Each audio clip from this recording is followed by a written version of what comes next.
권성동 의원은 7천억 원대 필리핀 차관 사업에 관련돼 있다는 의혹도 받고 있습니다. 부실한 토목 사업이 권 의원의 압력으로 재개됐다는 내용입니다. 이재명 대통령이 오늘 이 사업에 대한 지원을 즉각 중단하라고 명령했습니다. 유선희 기자입니다. 이재명 대통령이 오늘 페이스북에 올린 글입니다. 부정부패 소지가 있는 부실 사업으로 판정된 사업을 즉시 중지하라고 명령했다고 적었습니다. 이 대통령이 중단시킨 건 필리핀 농촌 모듈형 교량 건설에 차관을 제공하는 나랏돈 수천억 원을 빌려주는 사업입니다.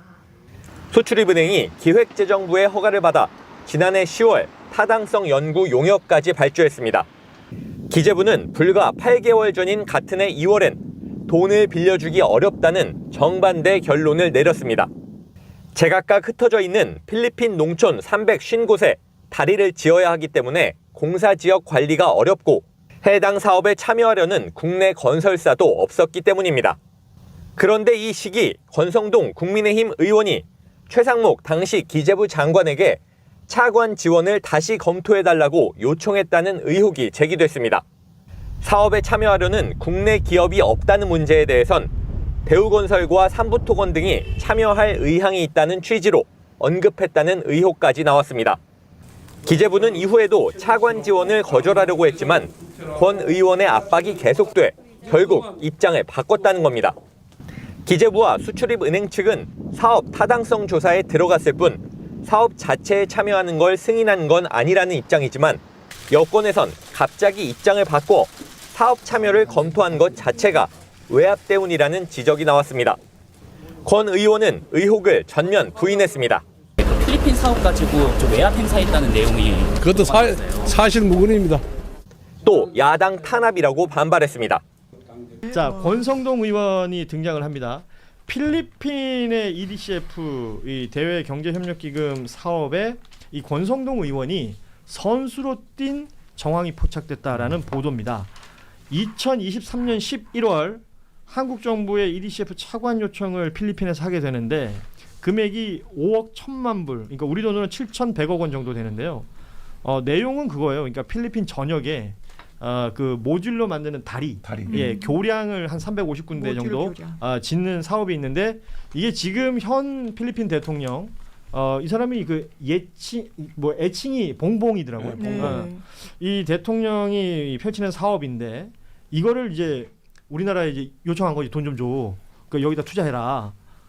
그랬더니 이제 기재부가 체크를 했을 거 아닙니까? 그렇죠. 심사를 했죠. 예, 기재부가 봤을 때는 이거 안 돼. 부실해. 그리고 자칫 잘못하면 거기 부패랑 연결될 수 있어. 뭐 이런 것들 때문에 거절을 하고 취소를 하려고 그랬는데 그 시점에 권성동 의원이 짜잔 나타난 거야. 그래서 뭐 최상목 경제부총리 불러들이고 뭐 이렇게 수출입은행 사람들 불러들이고 한 3번 정도 압박하면서 이게 결국은 타당성 조사가 용역이 시작되는 일이 벌어집니다. 세상에. 일단 제가 파악한 건 여기까지고 네. 더 자세하게 좀 설명 좀 해주시죠. 그러니까 이게 보통 그 EDCF 나갈 때 사전에 협의를 해요. 그러니까 우리 규모가 얼마인데 니네 뭐가 뭐를 해 그러면 그런 게 뭐야 이렇게 하는데 필리핀 정부가 이 사업 관련해서는 일방적으로 문서를 보냅니다. 근데 우리가 필리핀에 EDCF 지원을 많이 하고 있기 때문에 검토를 해요. 검토를 하는데 기획재정부가 3가지 이유를 들어서 노를 합니다. 안 된다고. 첫 번째, 이게 사업 성공 가능성이 굉장히 낮다. 왜냐하면 필리핀이 이게 모듈형 교량 사업이 성공하기가 어렵고 이게 도로 통제해야 되고 이래야 되는데 필리핀이 이런 게 다 안 돼 있어서 이게 이제 말하자면 맞지 않다. 필리핀 실정에. 두 번째, 이 사업을 추진한다고 하는 필리핀에 있는 업체가 대표적인 그러니까 말하자면 부정부패 업체예요. 그러니까 그게 필리핀 내부에서도 문제가 됐던 적이 있어요. 그래서 이 업체를 믿을 수 없다. 라는 거고 세 번째, 우리가 필리핀에 이미 다른 걸 많이 하고 있기 때문에 굳이 이것까지 안 해도 되겠다라고 해서 내부적으로 검토한 3개월 정도 검토를 하다가 2024년 2월 달에 이거 지원하지 말자 이렇게 돼요. 결론이 나요. 네. 근데 이때 어떤 일이 벌어지냐? 권성동 의원이 나타납니다. 권성동 의원이 최상목 기재부 장관을 직접 접촉합니다. 그래서 이거를 지원을 좀 다시 검토해줘라. 이게 굉장히 중요하다. 이거를 하면 대우건설이랑 삼부토건이 들어올 거야. 삼부가 여기도 등장해? 삼부가 중요해요. 이렇게 얘기를 해요.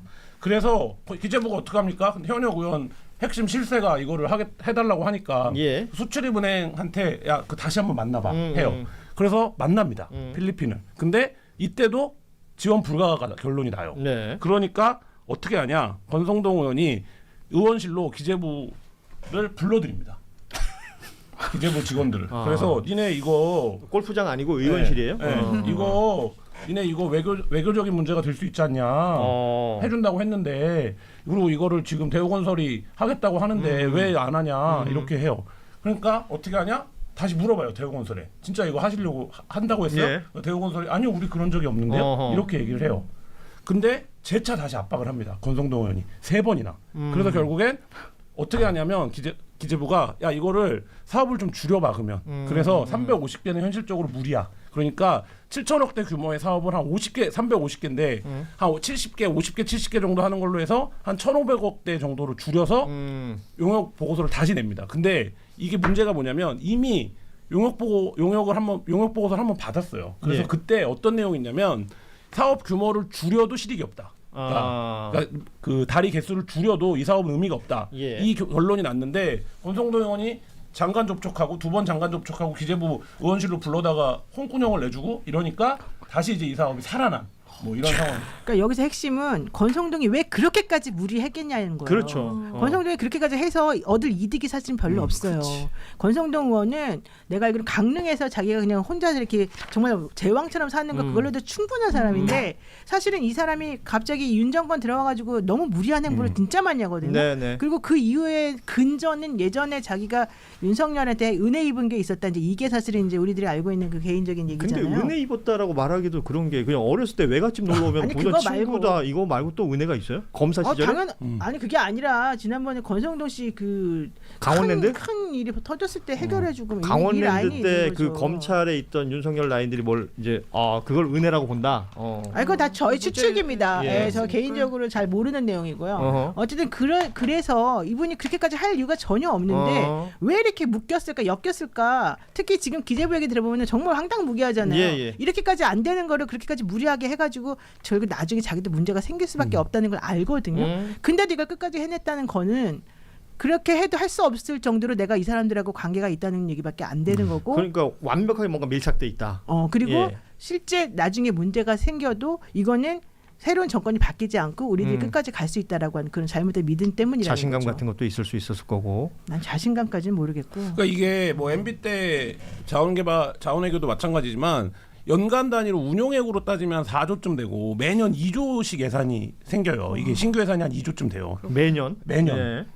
그러면 4조를 기재부와 수출입은행이 운용을 하는데 사실 필리핀에 7천억짜리 다리가 들어가는데 전혀 모니터링 안 돼요. 네. 그러니까 눈먼 돈이다. 네. 예. SK가 예를 들면 SK 통해서 지금 라오스에 댐을 짓고 있는데 사고 났던 적 있죠. 몇 년 전에. 그것도 그 당시에 수해났을 필리핀 때, 사람이 예. 와가지고 이것 때문에 우리는 돈도 한 푼도 제대로 못 받고 못 살겠다 와가지고 국회에서 그때 막 하소연했던 맞아요. 것도 있었어요. 예. 근데 이런 예산들이 막 나라별로 막 몇 천억씩 있어요. 근데 이거를 지금 권성동과 필리핀의 인연을 따져보면 기억하시겠지만 윤석열 정부 맨 처음 출범했을 때 권성동이 필리핀에 간사로 갑니다. 간사로. 근데 그때가 원내대표였어요. 그래갖고 여야 원구성 협상을 할 때였어요. 근데 갑자기 권성동이 필리핀 특사를 갑니다.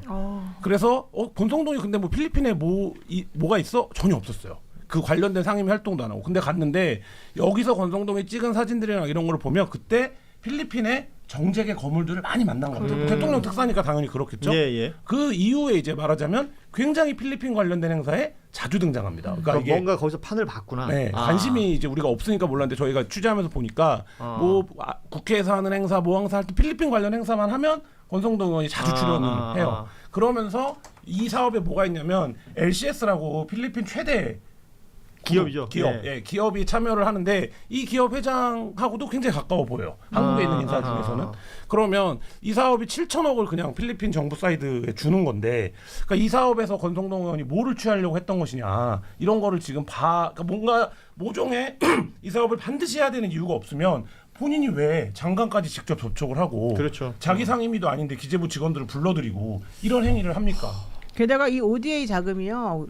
윤석열 정부 때 6.6조까지 올라가요. 그렇죠. 그래서 이번 정부에서 5.4조로 그걸 네, 1조를 깎았어요. 넘게 깎았잖아요. 만약에 안 그러고 그냥 넘어갔으면 우리나라는 어떻게 망하는지 모르게 아마 망했을 거예요. 그러니까 이 돈이 계속 빠져나갈 수 있는.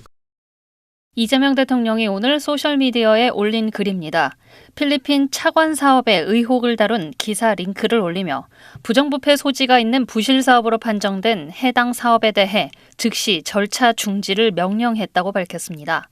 그러면서 무엇보다 다행스러운 점은 사업이 아직 착수되지 않은 단계에서 사업비가 지출되지 않았다는 것이라면서 자그마치 7천억 원 규모의 혈세를 낭비하지 않고 부실과 부패로 이어질 수 있는 위험을 사전에 차단했다는 점이라고 강조했습니다.